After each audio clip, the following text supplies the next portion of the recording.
I work in the investment management and asset performance team. Great to see so many of you along to the benefits community today. Just wanted to say thanks to all the hard work from Frankie Harrington from Inland Revenue over the last period, especially around which we've got on the agenda today, the Steve Jenner visit. Not sure what's up there. I think we might get someone to come in from. Can we go grab someone? Yeah. Doing a lot of, and we'll talk a bit more about Steve Jenner, who's the author of Managing Benefits book a bit later on the agenda. And Frankie's also going to be presenting today on overcoming optimism bias when forecasting benefits. Jonathan Kirk down the front on the video, been away for 6 weeks in Europe, so he hasn't been thinking about benefits or anything to do with government for the last 6 weeks, but good to have him back this week as well. I thought I'd just give you an update. The last few meetings I've been letting you know about Cabinet's expectation that agencies start to report back on their benefits, starting with a proof of concept or pilot later this year. That is still happening. The Government Investment Ministers group very keen to get that in place.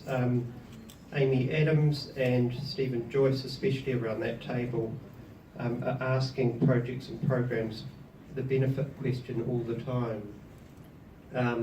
We are still looking to get a communication out to chief executives, just in case you haven't done that yourself, for the 25 investment intensive agencies around that expectation in the pilot and program that we're looking to put in place from later this year. So yeah, I thought what I'd start off with is a bit of scene setting, and I don't know if any of you have seen, there's a report that's just been released by the Auditor General, so published I think this week by Greg Scollum, who's the Deputy Controller of the Auditor General from OAG, and it's called Reflections from Our Audits, Investment and Asset Management. I'll send you a link round to it afterwards. It was basically their focus for 2015-16 was to focus on looking across not only government but more broadly across New Zealand into councils, local government and private sector to say, you know, how is New Zealand placed around how we manage our investments and assets? And I think, you know, the interesting part that came out of this was that the things that they picked up that we're weak at and can improve in were pretty much aligned with where Treasury and our work is also focusing. And they are long-term planning and, you know, making sure maximising choices with constrained capital and constrained money, benefits, and lastly asset performance and understanding the state of our assets and how they support our services.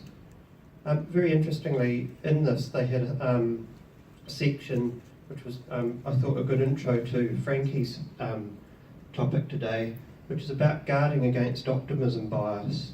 And in there they have an example where you know, they say, please make sure that business cases use the best assumptions based on objective underlying data and information so that sound decisions can be made about whether the investment should be made. And their example that they used here was they found that many business cases for assets in the tertiary education sector were optimistic when forecasting domestic enrolments. Throughout the sector, total forecasts well exceeded the total number of expected domestic students. And what they said is each particular entity's business case for how many overseas students they were going to have and domestic students made sense. But when you looked at it at a national macro level, that didn't actually hold water and they weren't learning from experience as well. And they said the other example was the rebuild of Canterbury. Many of the original milestones for rebuilding the central business district, the anchor projects, were very overly optimistic. There was some minister bias in there, I think, around delivery dates. But they said those milestones were just completely unrealistic post, you know, the Christchurch earthquake. And it would have been far better to actually, do the true planning and to build in some contingency to manage both ministers but also the public down there expectations. So I thought I'll send a link round to this. I think if you're struggling in your own organisation to get any credence around some of the work that we're pushing from Treasury, it's a fantastic report to support you in your journey within your own organisation. So I'll send that round to you with the minutes from the meeting. We do video the meetings, so we post that up on the PSI. Just to promote, if you have any one in Auckland, there is an Auckland community now hosted by Auckland Council. So if you've got branches or other contacts up there that would be interested in that, let me know. It's all on the PSI, and you can contact them and they can look at that. And there is some early thinking around potentially a Christchurch community as well, but there's more work happening there to see if there's interest from the council, the DHB and other bodies down in Christchurch to establish a new community in Christchurch. So that was enough from me. I'd like to hand over to Frankie from IR. Thank you.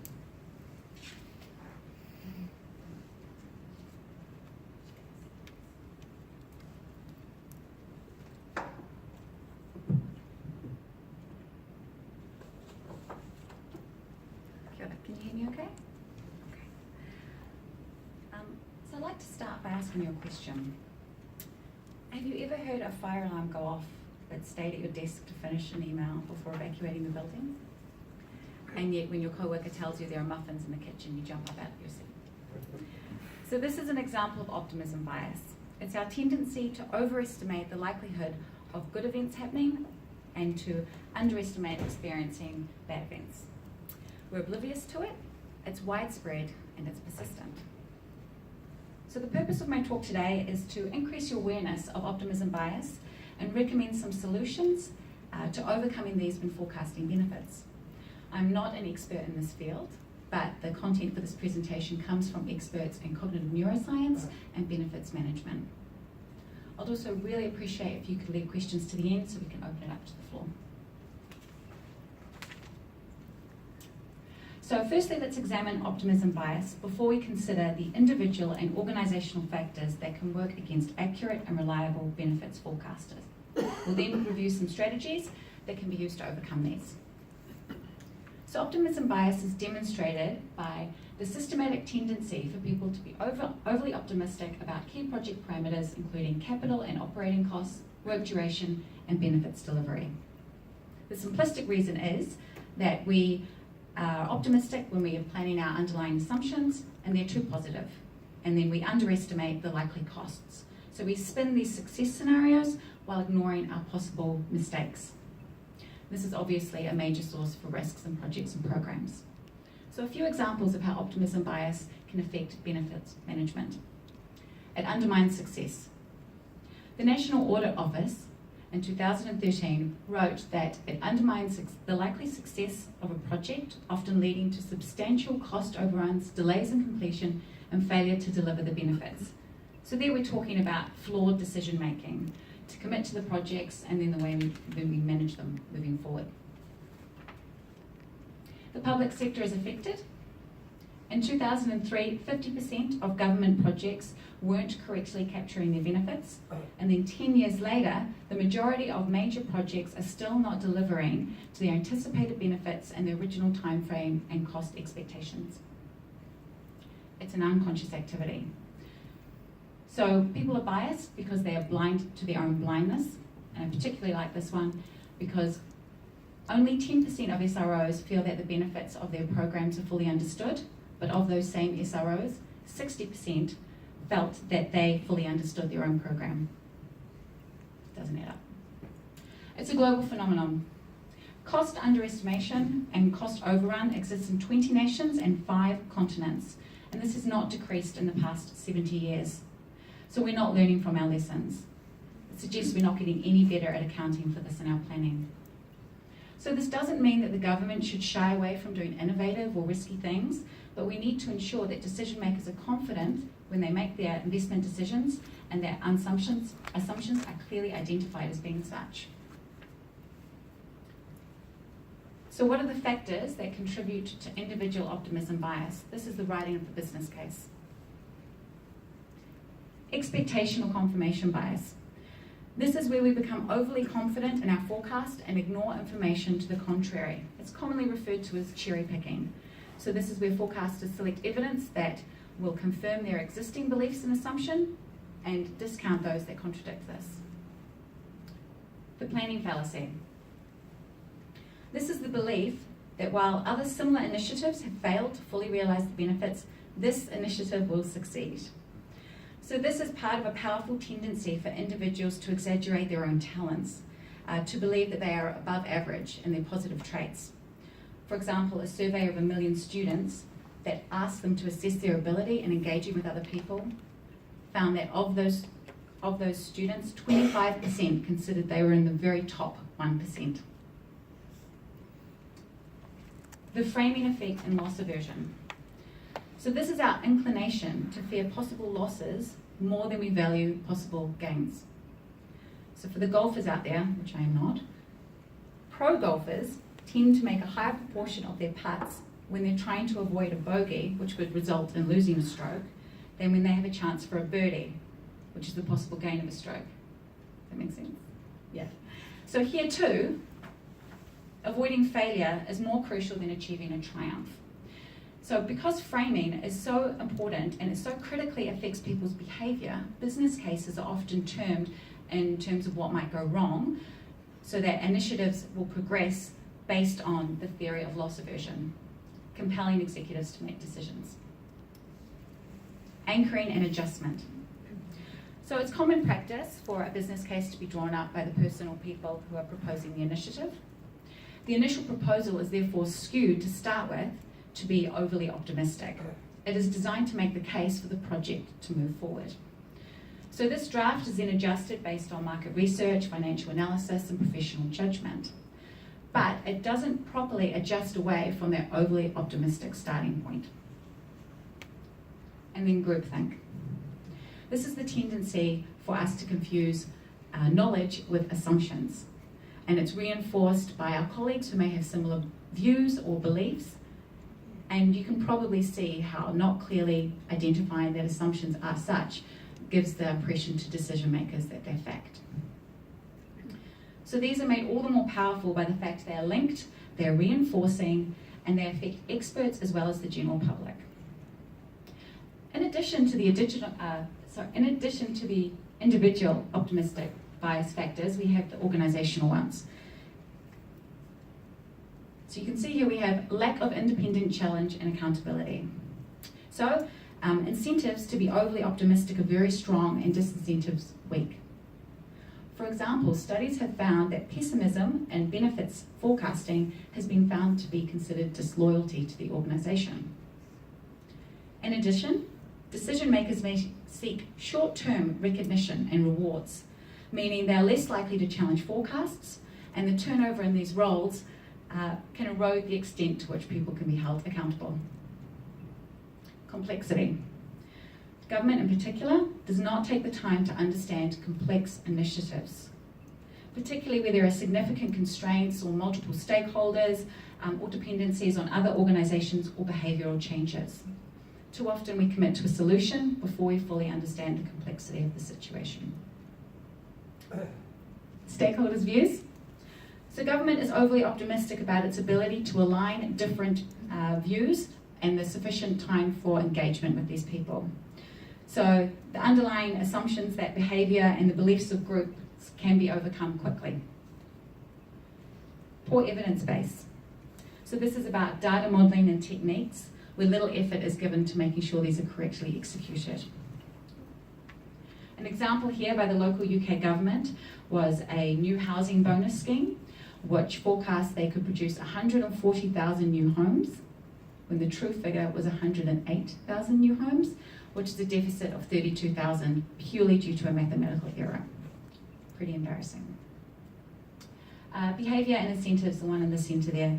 So as we saw on the previous slide, individual bias can affect benefits forecast, but pressures like short-term political cycles, budgetary cycles, or a culture of hiding bad news or pushing forward pet projects all contribute to this.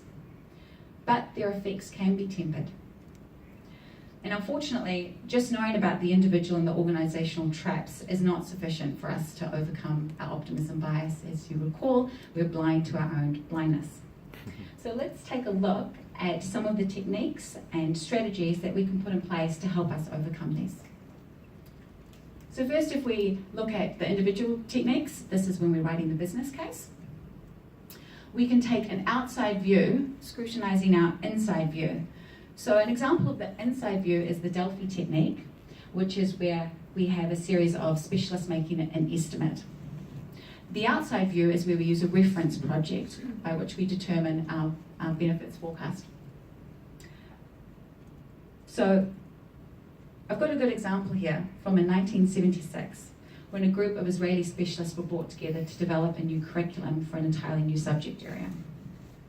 They were first asked to take an inside view and to provide an estimate on how long it would take to develop this new curriculum, and they came up with 18 to 30 months.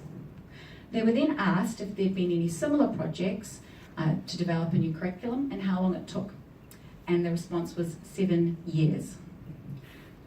But those projects that did complete and deliver on the benefits had more resources and more highly skilled people, and 40% disbanded before they ever completed. So an example of the inside view there is the 18 to 30 months, and the outside view using a reference project was 7 years. And you might be interested to know it actually took them 8 years in the end. So it's been found that by taking an outside view, forecasts become significantly more objective and reliable. So most organisations take an inside view and then they build in contingency to cover overruns, which is seldom enough, right? Whereas if you take past projects and you apply an outside view, this has been found to be far more accurate. So let's work through an example, first of all, of selecting a reference class project. So we've got 2 projects here as our reference, and they are Batman. So if a producer, for example, wants to know how much they could potentially make over the course of a weekend, opening weekend, they might start by selecting 2 reference projects, in this case Batman movies, and they will assess the distribution of the outcomes, which is the extremes, which in this case is 53 to 158. They then predict their project's position relative to these reference forecasts, which I'm conveniently going to put right in the middle and say it's 95 million. And that 95 million is my initial inside view, my initial forecast. You then assess your predictions' reliability. I don't want to get too technical, but you might want to use a correlation coefficient, which is based on how successful your predictions have been in the past. So if you've been very successful, then it might be more aligned, whereas if there's a difference there, you might need to discount for it. So in this case, it's going to be 0.6 because I've been far off in the past. And I'm then going to adjust my initial inside view, which I then end up with 70 million, which is far more objective and reliable because I've used reference projects. And throughout this process with your group pulling together the business case, you need to seek disconfirming evidence. You need to ensure that you're challenging your assumptions and that you're not just cherry picking. Great. Organisational techniques to help overcome optimism bias. And these might not be so simple for us to implement, but they are often linked to cultural behaviours and other organisational factors. So some strategies to help address this might be that decision makers start selecting initiatives that are benefits-led and not an afterthought to justify a preferred solution. Strong leadership is also needed to set the tone, to encourage honesty in estimates, challenging bias, and being willing to stop projects when they stop making sense. Implementing effective accountability frameworks. So this follows the idea of benefits performance tracking right through to realisation and incentives for more realistic forecasts. Having benefits forecast validated prior to the investment, and wherever possible booked into budgets and business plans and built into performance targets. Having systems in place to regularly review these targets, including investment rationale. This will also help contribute to lessons learned as we move forward and discover that our initial targets might be off. We can then account for it in our next project. Similar to this, it's also important to have independent challenge, and this might come through stage gates, external reviews, or through membership on boards. So this next picture might look familiar. Some of you have done MOP. Basically, I copied it and put in a series of the things we've just looked at. So we have individual and organisational on the two sides there. So you can see all of the different approaches to try to tackle these factors that influence optimism bias.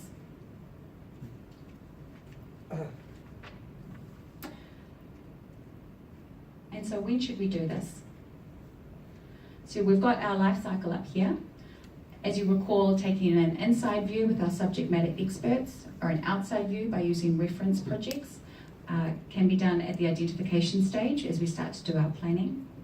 Throughout the identification, analysis and planning phases, we, as well as the organisation and other stakeholders, should challenge our bias and should challenge whether our assumptions are in fact or assumptions. And realisation and reporting is where we can reflect and build on some of those lessons into future pieces of work. And that's some further reading. So I'd like to open it up if you have any questions or you'd like to make a point. I'm really curious whether any of the organisations here have some real success in the area of the reference book, actually implementing that, and even if there was any way that we could create a cross-government view of our track record. So I might be doing something in my organisation which is different, and I might say, well, how could I judge this?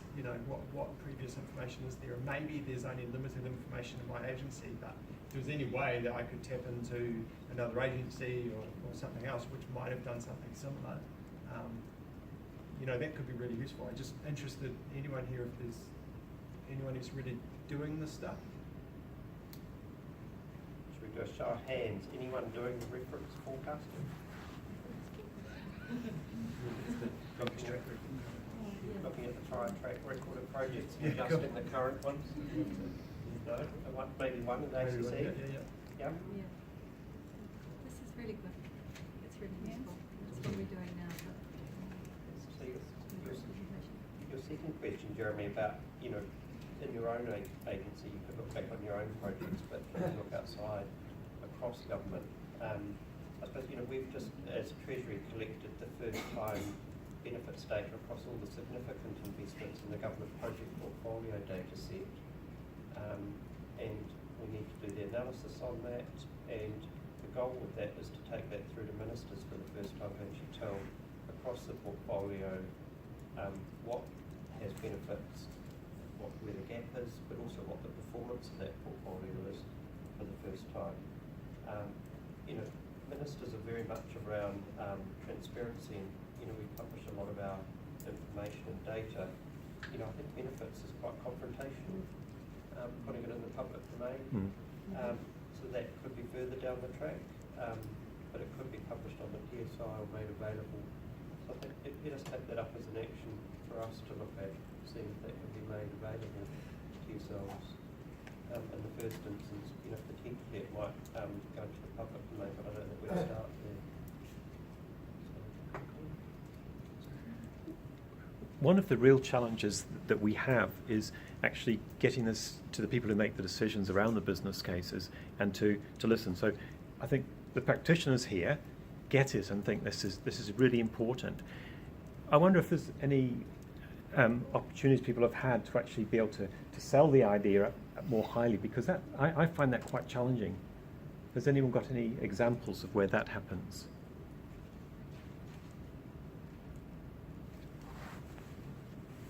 Does everyone struggle with the same issue? I think when you start getting the facts, maybe it's as you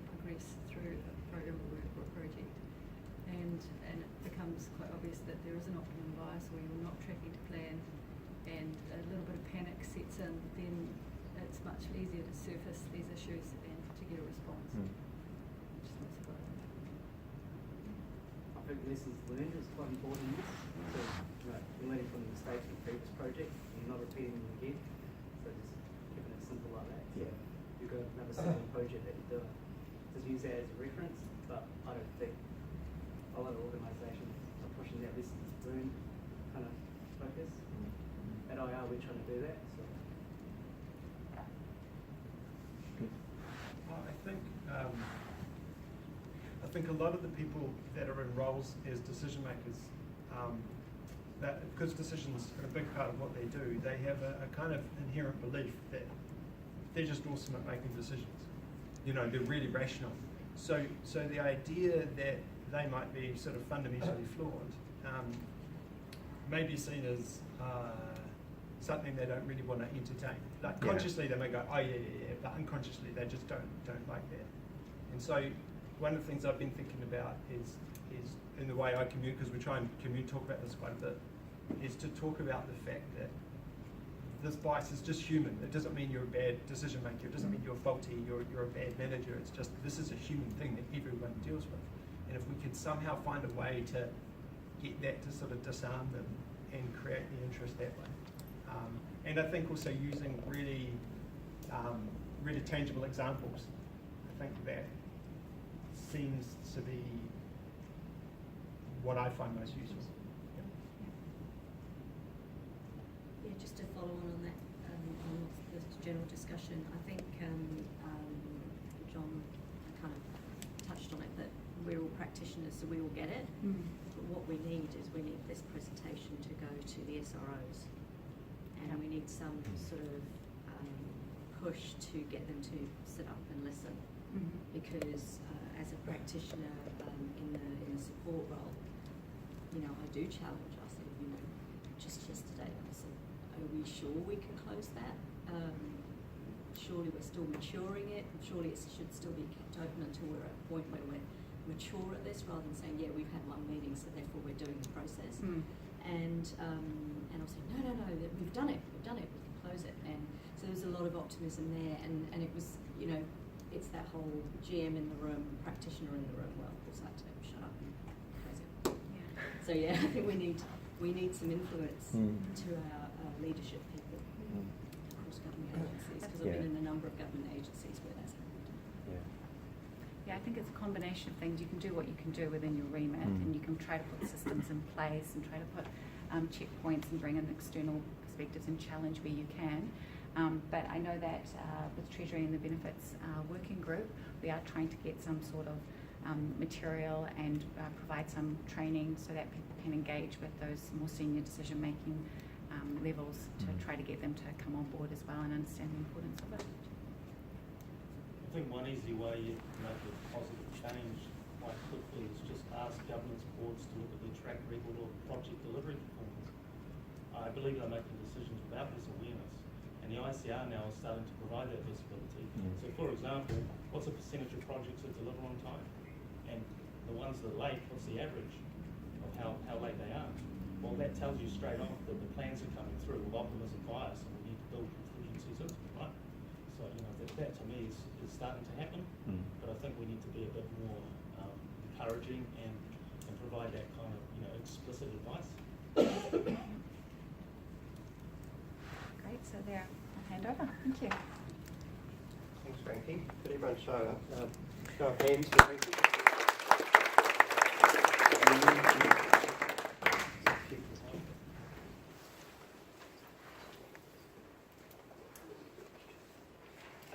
So the next thing I was just going to talk on is so Steve Jenner, who went to some of the Steve Jenner sessions last year here.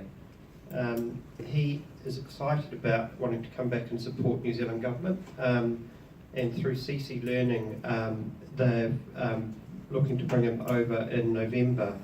For this visit, he's the author of the Managing Benefits, the APMG book, but he's also was the co-author of the Management of Portfolios book. And so with this visit, rather than just focusing purely on benefits, we're looking at having him do a range of both benefits and portfolio sessions across the time he's here. to spread sort of his expertise. Turning this off somehow. We're looking at, he's going to Christchurch for 2 days, so he arrives Thursday the 9th of November, and we'll be emailing out more details on this. So he's got 2 days in Christchurch, if you've got parties down there that are interested. He then, from the Monday the 13th of November for the week, is running a range of sessions here in Wellington, which will be available to yourselves, and we'll be sending out an email with some details about how you can register for these. So those sessions are on the Monday morning, a 3-hour benefits analytics session. He wants to get into the actual detail about how to actually come up with good benefits, and potentially, do that across some of the more difficult areas like social benefits that we all struggle with, cross-agency benefits, and that session I think is $90 per person. So it's a good value to get some intel from Steve at the sort of more granular practitioner level. He then has a range of private consultations during that week.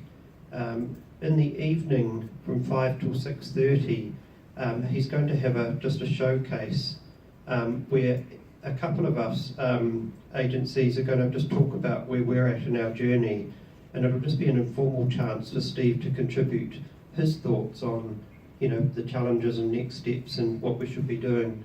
So quite a sort of networking, informal showcasing of where some of the agencies are at, and get Steve's view on how we could take that forward. The Tuesday the 14th, he's running a portfolio management masterclass. So last year he ran 2 benefits masterclasses, I think. This year he's going to do one focused on portfolio management. I'm quite excited about that. It is based on management of portfolios, but Steve tailors that based on his experience from global engagements and his time in the UK. And that is looking at a price of, there's an early bird price of $380 per person till end of September, and then it'll be $450 after that. On the Wednesday, he's got a number of private consultations, but at 12:30 he'll be having a community of interest session. And this one, he's going to give us a update on what his thoughts are around a benefits approach to portfolio management. He's done a case study. I think you'll probably be able to find it online via APMG, but it's a case study based on Dubai Customs and their work to embed benefits across their portfolio. So I think he's very good at actually not only taking the theory and helping explain that, but putting it into the context of a real live case study. And so that is on that Wednesday. We will send out an invite for that soon. And then he's got a number of other private consultations. He finishes off with a day and a half in Auckland. So he's running a community event up there, and then a benefits management masterclass, as he hasn't run one of those in Auckland. So if people are interested in their agencies up there attending, there'll be details on that. So CC Learning, the coordinator for the visit, so their website will have all the details of how you book. They'll do all the arrangements on our behalf. But yeah, we're really excited about having Steve back again in New Zealand. If there's any queries on that, then feel free to grab me afterwards or drop me an email afterwards. It'd be great. The other thing I was just going to talk on then is around the next meeting. So the September meeting, Jeremy down here from Stats and Philip from Education. Is Philip here today? No, Philip Cade from Education. There was something that came out on the Change Management Institute about storytelling for change, and Jeremy replied back and said he's got a fantastic presentation that he gave on a storytelling presentation on why projects fail to deliver benefits. I jumped and said, could we have that here? And him and Phil are going to present at that September community on that. And I think it's part of this, having yourselves, if you're interested in coming to speak to this and it doesn't have to be a presentation, it can be you've got issues that you'd like the group to help with. You know, this is what we want this community to be for. So thanks to Jeremy and Philip for offering to come at the next one. The October one, Landon from Defence, has been doing work, and he's spoken a number of times about the work that he's embedding benefits across Defence. He's just completed, I think it's the capability branch, tick that one off, and he's done a lessons learned report about what he learned along the way, and so the October community, Landon will give you his views on what he learned through implementing benefits across Defence, an area of Defence, which I think will be really valuable. So that's sort of the agenda coming forward. If there are other things you'd like us to focus on or support on, then do get in touch, and we can see if we can find a speaker or someone who can help. One of the things we talked about, so there's a small expert panel of sort of people from within your across agencies, and we talked about whether there's an interest in running benefits clinics, and as a team we run business case clinics for the major projects across government. And there was a thought that, look, if there's interest from agencies, potentially we could book this session for another half hour, and you can come along, share your benefits realisation plans and benefit profiles for anything that you're developing or want some feedback on, and we'll get a number of us to stay around behind and just to provide informal feedback on whether we think they're great or whether they could be improved. So I was keen just to see if there was interest in that, and it's, you know, as a team we don't have, you know, the resource to support every single investment, so this is a way that you can sort of bring along maybe a program or project, and then if there's any learnings from that, hopefully embed that in future investments and their benefits. So that's something we may look at for the next few sessions as well, is to build that half hour onto the end of the thing, put an invite out and see if there are people who are interested to get some feedback on some of their benefits for their investments. So that was pretty much it from me. Did anyone else have any other business that they wanted to discuss today or raise? Otherwise, feel free to stay around and network with each other and help supporting each other.